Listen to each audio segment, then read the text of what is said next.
IVF చికిత్సలో 25% భారీ discount, free doctor consultation, free ultrasound scan, logo launch, Andro max advanced male infertility centre ను కూడా ప్రారంభించారు. TDP ఉండి నియోజకవర్గ ఎమ్మెల్యే రఘురామకృష్ణరాజుకి తెలంగాణ హైకోర్టులో భారీ ఊరట లభించిందనే చెప్పుకోవాలి. ఎందుకంటే ఆయనకు ఉన్నటువంటి power generation company Hindu India power Genco, దీనికి సంబంధించి ఆయన బ్యాంకుల నుంచి గతంలో లోన్లు తీసుకున్నారని చెప్పి అందరికి తెలిసినటువంటి విషయం ఇది. ఈ లోన్లు ఆయన సరిగా చెల్లించలేదు, ఇలాంటి ఆరోపణలు గతంలో కూడా ఆయన ఎదుర్కోవటం జరిగింది. సో దీనికి సంబంధించే SBI state bank of India ఆయన డిఫాల్టర్స్ లిస్టులో పెట్టింది.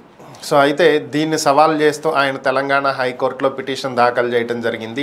దీనికి సంబంధించే హైకోర్టు దీని మీద తీర్పు చెప్పడం జరిగింది. అంటే కంప్లీట్గా కేసు అయితే ఫైనల్ కాలేదు, కానీ నిన్న దీని మీద విచారణ జరిగినటువంటి నేపథ్యంలో హైకోర్టు ప్రస్తుతం SBI ఏదైతే డిఫాల్టర్స్ లిస్టులో పెట్టిందో సమస్యాత్మకమైనటువంటి ఖాతాగా, సో ఆయన బ్యాంక్ అకౌంట్ని ఏ విధంగా డిఫాల్టర్స్ లిస్టులో పెట్టారో దాని నుంచి ప్రస్తుతం తొలగించాలని తాత్కాలికంగా ఈ SBI తీసుకున్నటువంటి నిర్ణయానికి స్టే ఇవ్వటం జరిగింది. ఇదే కేసులో కౌంటర్ దాఖలు చేయాల్సిందిగా స్టేట్ బ్యాంక్ ఆఫ్ ఇండియాతో పాటుగా RBI రిజర్వ్ బ్యాంక్ ఆఫ్ ఇండియాకు కూడా తెలంగాణ హైకోర్టు నోటీసులు ఇవ్వటం జరిగింది.